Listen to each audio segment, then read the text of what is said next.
Billionaire Barry from Starwood is at it again, declaring that there is a Category 5 hurricane headed for the real estate market.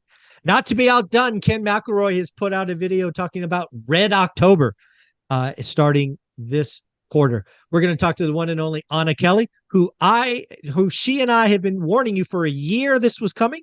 So I want to congratulate Barry and Ken for finally getting on board. But Anna, it seems like the pain is just on the cusp of coming in the commercial real estate market. What are you seeing out there?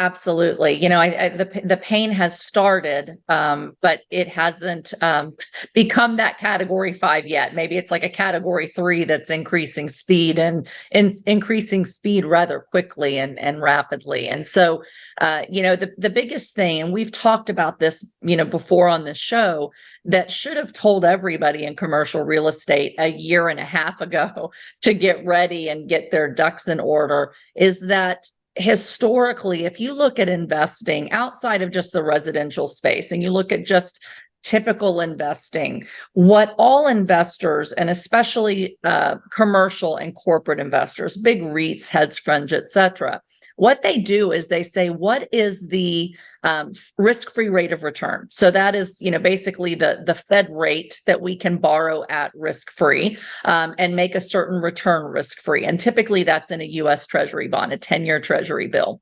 And they say, well, if I can make, for example, 2% on a Treasury a year and a half, 2 years ago, if I want to make a better than 2% return, then I'm going to have to find something that moves me up that risk ladder a little bit that'll pay me a better return.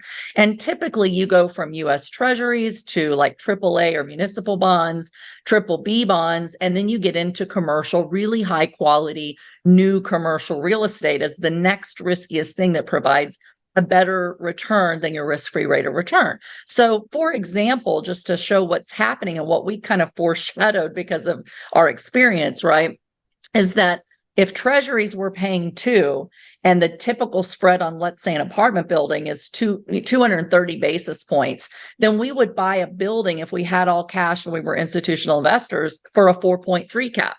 A 4.3% rate of return if you pay cash, to simplify what a cap rate is. And so when the Fed rate suddenly goes up to 5, well, is anyone going to buy a commercial real estate property at a 4.3 cap and make 4.3% on their money when they're actually taking more risk than just parking their money in a treasury?